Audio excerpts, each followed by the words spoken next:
Histórias assombradas.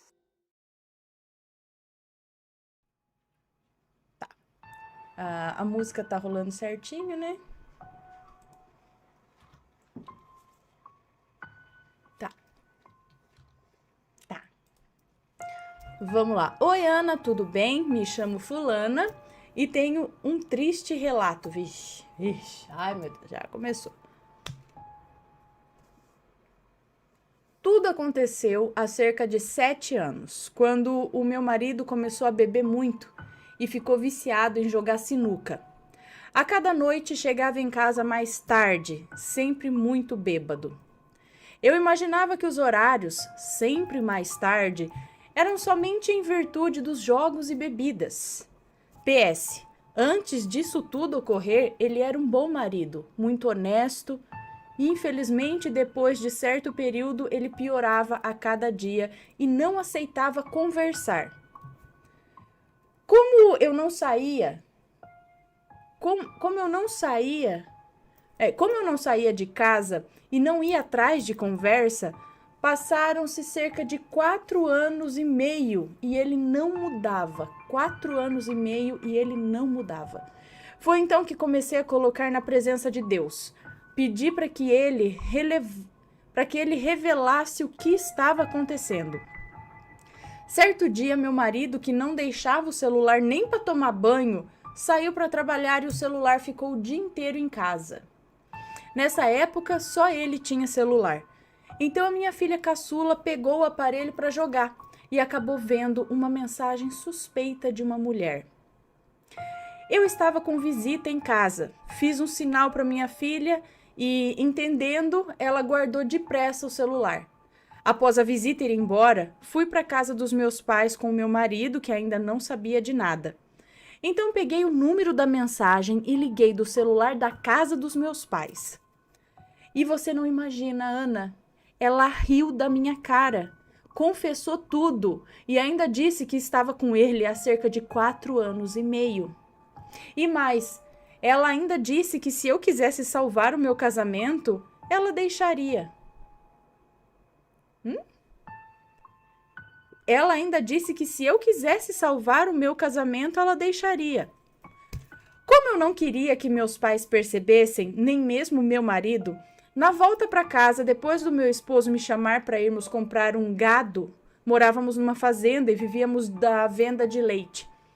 Eu olhei para ele, pedi que tirasse o celular do bolso e olhasse a mensagem que eu havia arquivado. Ele não acreditava, dizia que era fofoca. Então eu disse que não precisava mais negar, pois eu já havia conversado com a Edith e ela mesma entregou toda a verdade. Ana, ele entrou em desespero. Começou a chorar, até mesmo se ajoelhava. Então eu propus que fôssemos até a casa da Edith para tirar a história limpo. Ele não teve coragem. Eu nunca fui de ir à porta de ninguém tirar satisfação, mas eu estava disposta. Preferi confiar que Deus faria justiça por mim. A partir desse dia, ele se transformou, entre aspas. Não saía mais de casa sozinho, somente trabalhava. Mas o pior estava por vir. Com mais ou menos 15 dias que ele não ia mais atrás dela, ela apareceu na minha porta com uma mala de roupas que era dele. Roupas caras que ele havia comprado durante todo o tempo e deixado na casa dela. Ela me olhou de cima a baixo com desprezo. Jogou as roupas no chão e falou que não tinha obrigação de lavar as roupas dele. Quis deixar a entender que ele que corria atrás dela. Uma coisa assim. Então, eu perguntei para ela: "Se é ele quem corre atrás de você, o que você faz? O que faz na minha porta nesse horário?" Depois desse ocorrido, vi que continuar morando naquele mesmo lugar não seria mais viável. Foi então que propus nos mudarmos de estado e ele concordou. Ana, muitos podem me julgar, dizer que eu fui boba ou coisa do tipo, mas o que eu fiz foi por minhas filhas. Só uma mãe saberia tudo o que eu senti. Foi por minhas filhas, somente por elas. Então mudamos de estado. Quando completou cerca de um ano que em outro estado, eu descobri que ela estava morando numa cidade que ficava a 10 minutos de distância de onde eu estava morando. Durante esse tempo, meu marido voltou a beber, jogar, totalmente grosso e estúpido. Vale ressaltar que eu cheguei muito fragilizada nessa nova cidade, longe dos meus pais e a minha única irmã. Longe dos meus pais e da minha única irmã. Foi então que eu procurei uma igreja para encontrar auxílio em Deus. Foi aí que me fortaleci, mas as coisas em casa continuavam difíceis. Foi nessa igreja que uma das irmãs teve uma revelação, que a Edith havia feito magia negra para destruir a minha vida. A missionária viu claramente a imagem de um terreiro onde a Edith encontrava-se do lado de um homem que, em meio ao ritual de magia negra, molestava uma galinha e, após isso, arrancava a cabeça da ave. Foi revelado que essa magia tinha o intuito de que eu sofresse um abuso sexual e fosse decepada. Nossa! Que coisa, né? A galinha me representava. Acontece que eu estava forte espiritualmente. O Espírito Santo revelou que a magia negra não teve força para me atingir, que o meu coração é muito bom, portanto, o mal não me feriu. Mas a minha filha caçula, a espiritualmente mais frágil da casa, passou a ser o alvo da magia. Tudo se voltou para ela. Foi então que a missionária disse que durante o período mínimo de 3 meses, a minha filha caçula deveria evitar ao máximo sair de casa sozinha e que deveríamos estar em constante oração para que a magia não a atingisse. Foi um triste período, mas esse não foi o único infortúnio. Era comum, quando morávamos naquela primeira casa, antes de nos mudarmos, eu encontrar coisas estranhas nas roupas do meu marido. Já encontrei pingos de vela e até mesmo um absorvente dentro de um dos bolsos. Como ele estava sempre bêbado, eu nem discutia. Recentemente, durante uma oração na madrugada, eu pedi a Deus que me mostrasse se ainda existia algo. Então fui dormir. Pela madrugada tive um sonho em que vi o meu marido numa poça de lama. Ele estava submerso e não conseguia sair daquela água suja. Então eu aparecia do lado dele e orava com uma mão sobre ele, sendo que no outro braço eu segurava um bebê. Ele se debatia e da boca dele ecoavam várias vozes ao mesmo tempo, dizendo que eu não conseguiria, mas eu continuava mesmo assim. Foi então que ele se levantou nesse sonho mesmo e não se lembrava de mais nada. Foi então que ele se levantou nesse sonho e não se lembrava de mais nada. Foi aí que apareceu alguém que eu não pude reconhecer o rosto e aquele mal que estava nele foi transferido para essa pessoa. Bom, essa pessoa que teve o mal foi transferido. Essa pessoa que teve o mal transferido para si continuou dizendo que não adiantaria. Durante o sonho, ouvi uma mulher me chamar. Ela me disse que me revelaria algo muito importante. Foi então que ouvi as seguintes palavras: tudo o que foi feito para destruir seu casamento foi feito numa toalha e em algumas peças de roupa. E adivinha, Ana? A tal toalha que me foi mostrada em sonho era a mesma que ele levou para casa depois de ter feito uma viagem. Essa toalha acabou sendo usada por todos da casa. Mesmo que naquela época eu não entendesse muito de espiritualidade, olhar essa toalha me causava angústia.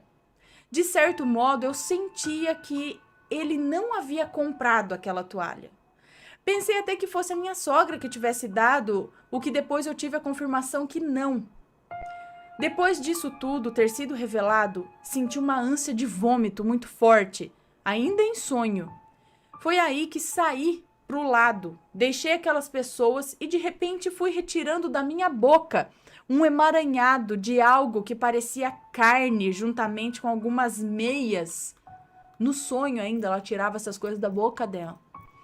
Após retirar tudo isso, a mesma mulher que me falou sobre a toalha apareceu novamente e pediu para que eu fizesse muita oração para que o mal fosse embora e toda a magia fosse quebrada. É o que eu tenho feito desde sempre. A tal Edith gostava de gastar muito, mas como não tinha mais quem a bancasse, teve que fugir da sua casa pela madrugada, pois havia contraído muitas dívidas, e sair durante o dia seria certeza de ser abordada por quem ela devia. 8 meses após ela ter fugido, a Edith se passou por boa moça e se casou com um pastor. Hoje ela se passa de missionária. Nem ele ou os pais imaginam a pessoa que ela é de verdade. Mesmo após ter se casado, ela tentou ligar aqui em casa usando o telefone do filho, mas acabei descobrindo que era ela.